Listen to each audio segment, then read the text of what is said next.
En un primer video vimos los resultados de un análisis de componentes principales sobre estas variables de conteos que previamente transformamos utilizando el método de Hellinger, estandarizando primeramente cada una de las categorías y luego calculando la raíz cuadrada del valor estandarizado. Eh, Posteriormente usamos la matriz de varianza-covarianza sobre los datos que ya están previamente estandarizados y obtuvimos este resultado, donde lo ideal es siempre tratar de concentrar la mayor variación en los primeros componentes. ¿Para qué? Para tener el número menor de variables que expliquen la mayor proporción de variación posible, o sea, obtener el modelo más concentrado posible, más sencillo posible, más fácil de explicar posible, sin necesidad de acudir a todas las variables originales, con la menor frecuencia de variables posibles. Y además, que esas variables que sean independientes entre sí, que sean ortogonales, ¿no? En este caso, la primera variable explica un 44% y la segunda un 20%, y así en orden decreciente, cada variable explica una porción menor de la variación. Pero el tema es acá con cuál quedarnos. Bueno, habíamos visto un primer procedimiento que es el script plot, ¿sí? Donde hay una línea roja que está cortando un azul. La azul simplemente es la unión con líneas de estos puntos que están acá, que son el valor en términos de la varianza explicada por cada uno de los componentes. Acá tenemos el primero, el segundo, el tercero, el cuarto y así. Donde obviamente vamos a tener tantos componentes como casos teníamos, ¿no? Entonces, vemos que hay una intersección en el primer componente, un cruce con el primer componente y un cruce para el quinto componente. Esto nos sugiere que nos podríamos quedar con el primer componente y también nos podríamos quedar con el quinto componente. Ahora, ahí hay dos modelos distintos.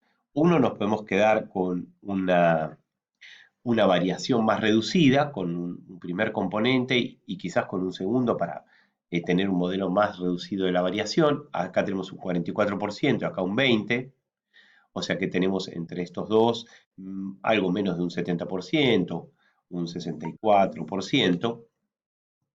Y si tomamos hasta el quinto componente, tenemos cerca de un 90%.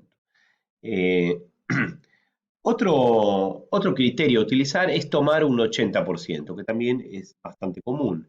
Es seleccionar, no realizar ningún gráfico, sino simplemente a priori decir, bueno, me voy a quedar con tantos componentes como hagan en un 80%.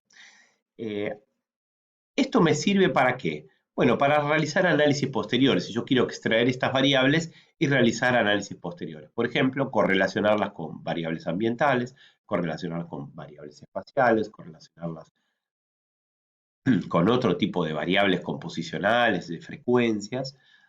Realizar un análisis de agrupamiento. Por ejemplo, puedo querer realizar un análisis de clúster con estas variables reducidas. O otra opción es simplemente, como yo les decía, quedarme con las dos primeras variables y conformarme con este pequeño porcentaje de la variación explicado, bueno, en este caso más de la mitad de la variación explicado, y concentrarme en este 60%, en este modelo reducido que capta una porción que a mí me interesa de la variación porque tengo un patrón general. Un patrón general que puedo interpretar en relación a mi problema de investigación. En este caso, la distribución, ¿sí?, de tipos de artefactos en relación a la latitud. Entonces yo veo alguna concentración o un agrupamiento entre latitudes cercanas que se manifiesta entre el primer y el segundo componente. Entonces puedo focalizarme en este tanto por ciento de la variación, en este 60 y algo por ciento de la variación, para estudiar este patrón. Otra cosa que puede interesarme, que puede ser de relevancia, obviamente, es, en términos de la interpretación, ver el rol de las distintas variables, ¿sí? Aquí transformadas. En este caso, como las variables están estandarizadas, vemos que para el primer componente y para los valores positivos del primer componente, vemos acá están los valores positivos y abajo los negativos, quiere decir todos los valores que se extienden hacia la derecha, todos los casos hacia la derecha van a tener frecuencias más altas de estas categorías, mientras que los casos que se extienden a la izquierda van a tener frecuencias más bajas. También lo podíamos ver proyectando los ejes, ¿sí? Perdón, aquí, proyectando los ejes mediante un biplot, ¿sí? Y interpretar estos patrones generales. Me puedo ayudar para interpretar estos patrones también uniendo, ¿sí? Las distancias mínimas, utilizando el criterio de distancias mínimas para unir los casos que estén más cercanos entre sí, lo que me ayuda a la interpretación. Vemos que 50 y 42 parecen más cercanos entre sí que 50 y 47, pero no es así dentro de la distribución multivariada, ¿sí? Que esto es para lo que el Minimum Spanning Tree nos sirve, es para unir casos que a partir, utilizando como criterio base todas las variables, toda la distribución multidimensional, simplemente lo que estamos observando en este caso es una proyección bidimensional de esa distribución multidimensional. En esa proyección multidimensional, en esa distribución multidimensional, 42 y 50 no están cercanos entre sí tanto como lo parecen estar en esta proyección bidimensional. Entonces nos sirve para interpretar los datos, para interpretar la relación entre los datos, y recordemos que podemos copiar, ¿sí? Utilizando copy podemos extraer estos datos para volver a graficarlos, ¿sí? En este caso los scores, los valores de cada una de las variables, podemos extraer el peso de cada una de las variables, los loadings, ¿sí? De las variables originales, ¿no es así? El peso de cada una de las variables originales. Y podemos probar, ya que estamos, qué ocurriría si utilizamos otro criterio para construir este mismo gráfico. Por ejemplo, vamos a abrir de nuevo los datos, vamos a Open, vamos a abrir de nuevo estos datos de latitud, y vamos a simplemente hacer una transformación más suave. En este caso, no estandarizar los datos, para no eliminar las varianzas. Vamos a hacer una transformación más suave. Vamos a hacer el logaritmo natural de x más 1. Recuerden que cuando tenemos ceros, hay que primero agregarles un 1 antes de generar la transformación logarítmica, si no nos da error, no existe logaritmo de 0. Ahí no lo podemos calcular. Este es simplemente una transformación más suave, porque acá respeto las varianzas originales, las respeto, las dejo, solamente las ajusto un poco, las transformo un poco para minimizar. Si vemos ahora un box plot, vamos a ver qué ocurre. Vemos que hay algunos casos con muchísima varianza, ¿sí? Otros con algo menos varianza, pero se ve bastante diferente a cómo se ve cuando estandarizo los datos. Vamos a ver qué ocurre si yo realizo el componentes principales, la matriz de varianza-covarianza sobre los datos simplemente transformados, y lo esperable es que al haber variables con mucha más varianza, los primeros componentes siempre tengan un poco más de peso. En este caso, el 50% está explicado por el primer componente. ¿Y qué pasa si yo no estandarizo los datos? Vamos a volver a abrir los datos, o vamos para atrás mejor, ahí, listo. Estos son los datos crudos. ¿Qué pasa si yo no estandarizo estos datos? Si dejo que las varianzas de las variables de estos conteos estén sin ningún tipo de transformación.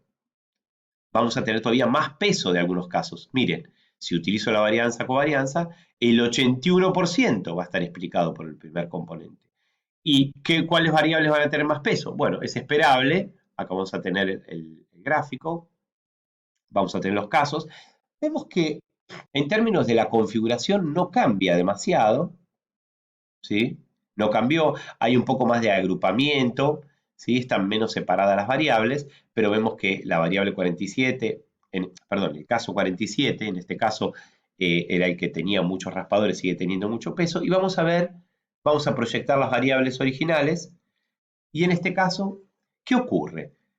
Raederas y raspadores, que eran variables que estaban presentes en alta frecuencia, tienen el mayor peso en el análisis, la mayor relevancia en los análisis, mientras que las otras no tienen un peso significativo, sino que su relación con el primer componente y con el segundo es cercana a cero, van a tener poca varianza.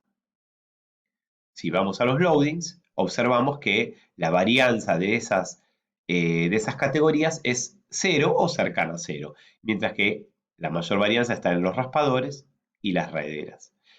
Entonces, ahí se ve claramente que si no estandarizamos los datos, si no los transformamos de alguna manera, las variables más frecuentes en el caso de los conteos, como el que estamos viendo ahora, ¿sí? No necesariamente va a ocurrir al utilizar otras variables, pero sí está relacionado a la varianza. Entonces, las variables con mucha varianza van a tener más peso y las variables con menor varianza van a tener menos peso o ningún peso en el análisis.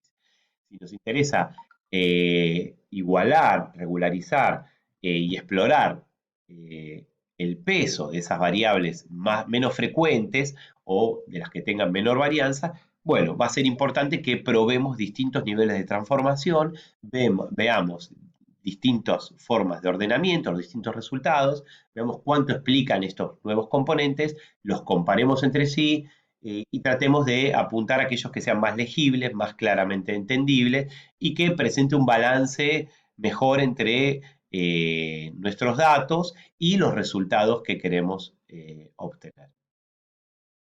Por último, y yo no me centré, en PAS hay opciones para, además de las transformaciones, por ejemplo, para utilizar la matriz correlación, por ejemplo, podemos utilizar directamente la matriz correlación, que esperemos que nos dé un valor de nuevo muy parecido al anterior, ¿ven? Porque antes ya habíamos utilizado los datos estandarizados en un primer video. Nos da la opción de calcular mediante remuestreo, en este caso 10.000, por ejemplo. Me dio ahí un error, no sé por qué.